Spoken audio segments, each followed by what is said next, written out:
Good morning, or afternoon, brothers and sisters. I just finished what I think may well have been the most dynamic video I have ever done, but I forgot that I am no longer a partner, so I can't do a video over 10 minutes. And unfortunately, it ran over 10 minutes, so it's gone. I can't use it. So I'm going... Shows that we watch, right? What's that? You know the shows that we watch, right? Like Sliders. They'll Yes. put you on the spot, and then you just got to watch that next show. Yeah? That's how you need to leave it. Okay. You know, make it exciting. You got to make it exciting. That was a visit from St. Francis of Assisi, maybe. Or my guardian angel who's in a state of shock because of the things I've done.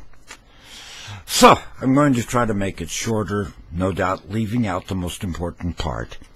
But first of all, I have to clarify something that I said yesterday. Now, it's possibly because I'm being forced to do it. Let me tell you what happened last night, okay? It was 3 o'clock in the morning, maybe, and outside I hear the pitter-patter of little paws. It wakes me. I hear the pounding at the door. So I say to myself, this must mean I must get up. So I look for the wheelchair, can't find it. I look for the cane, can't find it. I look for the walker, can't find it. I think I left it in the driveway. So, even though I can't walk miraculously, I stagger out to the front door, and I open it. Maybe. And at the door is an old wolf. I could tell it's an old wolf because it has a white beard, yes. And it had piercing blue eyes. And it looked at me, and it spoke.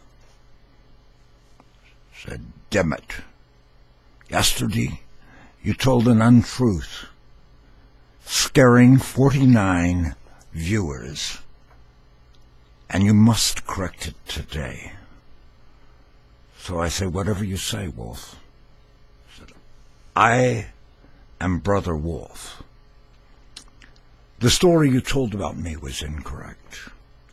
St. Francis addressed me and said, 'Brother Wolf, dear creature of God, you're scaring people in this town. They do not understand wolf things. Let me guide you to a land more peaceful, where you will be safe.' And there was no old lady that spun around and fell on the road. Seconds wasted of precious time in the video. I'm so sorry. There was no old lady. She didn't fall on the ground. Brother Wolf went off and lived a peaceful life until yesterday when I smeared him on the video. So I am so sorry that I did those things and said those things. That is story 1. Story 2 involves a letter that came today. There's the letter. It says, "Process immediately, Trump agenda survey enclosed, registered, do not throw away." So I open it, feeling important that the President of the United States has written me. Now bear in mind that I am an old man with dementia, an old man who lives in fear today because I'm afraid I'm going to lose my Social Security and I cannot work. What kind of work could I do? I could do a radio show, but I can't move to go to the radio studio. Not that I haven't had the opportunity, but I really feel it would not work. I could be a toll taker at an interstate bridge, but I can't make change. So, this letter concerns me because it says registration 0000503330. It says it must be filled out and returned, and remember, we know where you're at and who you are, okay? It first asked me if I'd like to serve as a volunteer to help the local Republican Party headquarters or to assist the Republican candidate in your area. After giving it grave thought, no. Rank in importance what you believe should be done. Now, there's 10 things here, and every one of them, if I ask the question that the kids ask so often, and I would say, you're going to the principal's office and you're going to be so sorry you messed with an old man, you little monster. And they say, what would Jesus do? And I have to think about it and say, well, sit back down.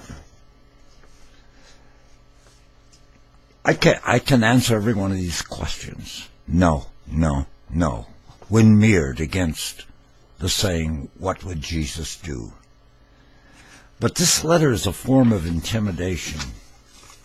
This letter makes the old person who's worried about losing his Social Security, knows that he can't work, knows that he has medicines that cost more than one day than he wakes in a year, knows that when that stuff is cut, I will die. So I think about what they're offering me. First of all, they're threatening me. Secondly, they're telling me I will die. It's not written directly there, but it's written in their plans. And I laugh. And here's what I want you to think about as we're facing a tyrant. There is no greater sin than not being a saint. The greatest gift that God can offer us is a chance to die for our faith. Fellow seniors, give thought to this. This is almost like a test, a final exam. If you are a follower of me, Christ, or you follow Trump, you've got to make the decision. And what's the best thing that could happen? You could die as a martyr and accomplish so much by being a saint. It would have been a brilliant video if I had more time. God bless you. And if you will excuse me.